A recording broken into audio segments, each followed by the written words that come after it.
that white supremacist puppet has deployed secret police to punish non-racist whites for opposing white supremacy. And communism is merely a code word for black people lover. Similar to how Nixon used the war on drugs to target anti-racist blacks and anti-war whites, Trump dog whistles are communism and statues, as well as order. Order is a code for harming people, or the ability to harm people with impunity. See, white supremacy is bigotry with power backing it up. You can make all the demands you want, but you're really just begging, please.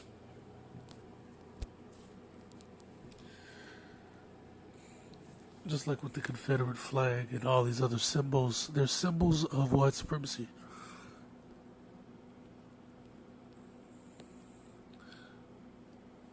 When you look at the cornerstone speech, it states it, I quote, "Our new government is founded upon exactly the opposite ideas. Its foundations are laid, its cornerstones rest upon the great truth that the Negro is not equal to the white man, that slavery, subordination to the superior race is his natural and normal condition." That, in a nutshell, is white supremacy. See, the real question posed by white supremacists in response to blacks begging for stuff and opposing the brutality is, what are you going to do if I don't meet your demand?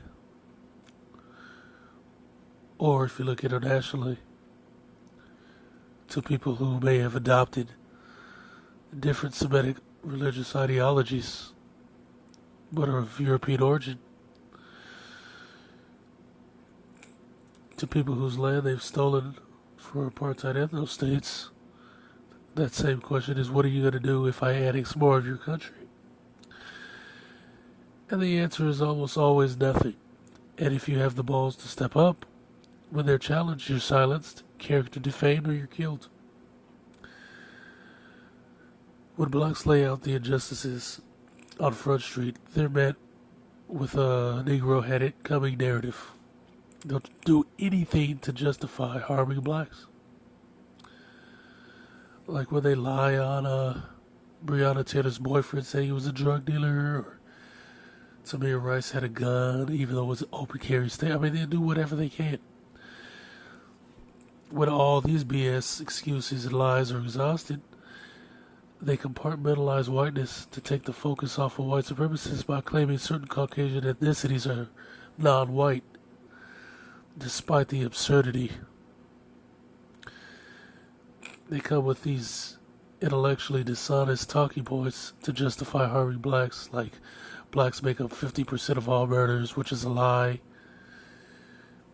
From the 2018 FBI crime assessment report, crime arrest report, on table 43. And they make it seem like blacks are doing 50% of all crimes, even though they make up 15 to 20% of the population. Out of 300 million people, or well over 300 million people at this point. And murder in this nation is about 2% of all crime. But when you actually look at the data from that report, the reality is whites made up 70% of all arrests, while blacks made up under 30. Well under 30. When you break it all down, whites had under their belts 60% of all violent crimes, 70% of all drug convictions, 66% of thefts, 62% of aggravated assaults, 68% of rape arrests, 71% of sex offender arrests, 67% of forgery arrests, something that they claim George Floyd did, even though he didn't, but Chavin's wife did. They're also responsible for 71% of arson arrests and 70% of Grand Theft Auto arrests. This is that same report. But what white supremacists do is take arrest totals from brackets that fit their narrative, in this case murder, to come up with bogus claims. In 2018, there were almost 9,000 arrests.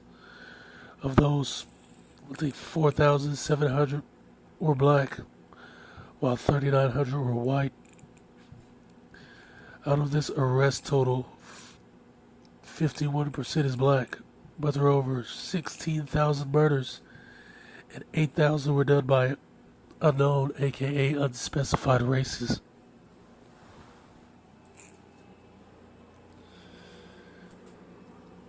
And the reason why they're unspecified is a lot of them happen in towns under 10,000. And when you're in a town under 10,000, you don't have to actually report all the details to the FBI. No.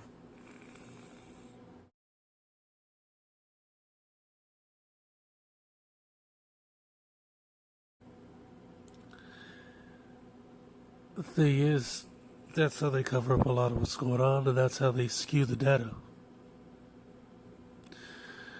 Also, in 2018, metropolitan areas where the population is near to over 50% black, whites made up 50% of murder arrests and 69% of violent crime. But they want to flip it all on the blacks. And don't use a Hispanic. You can't use the Hispanic BS because they don't put Hispanic like that. When a Hispanic does a crime and he's black, they put black. And they distinguish between a non-white Hispanic and a Hispanic when it comes to crimes, but they don't distinguish between a non-Islamic Semitic and a white person. So they try to do that to make their numbers go lower. Now, the thing is, all of these things are just roundabouts to justify limiting resources to blacks and harming blacks in any way possible. Benign neglect was to further break black Americans.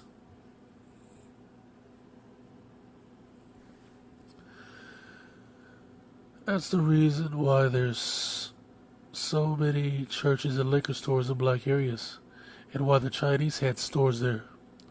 Because Asians back then couldn't open up stores in white areas, and black stores couldn't refinance nor get permits to build large grocery stores until the late 70s, after blacks got about that action to get a semblance of their rights actually enforced.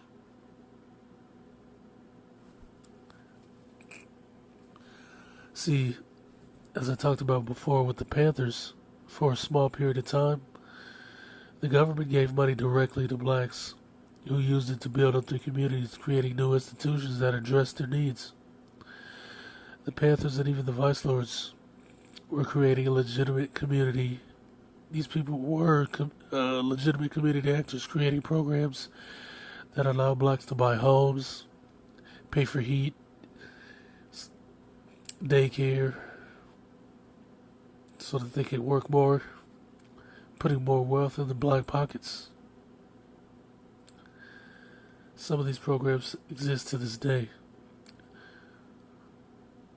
But we know what the white supremacist oligarchs did to the Panthers, starting with Hampton, creating a breakfast program and ending with the Watts riots that changed everything. The funding was abandoned because they felt it radicalized blacks, aka they didn't like the blacks supporting themselves, since that limits white control. They targeted groups like the Black Panthers, which were formed at community centers that they helped to build.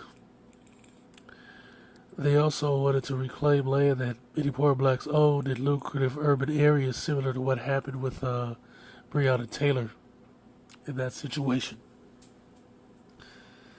And the best way to do this was to stop civil engineering in black areas.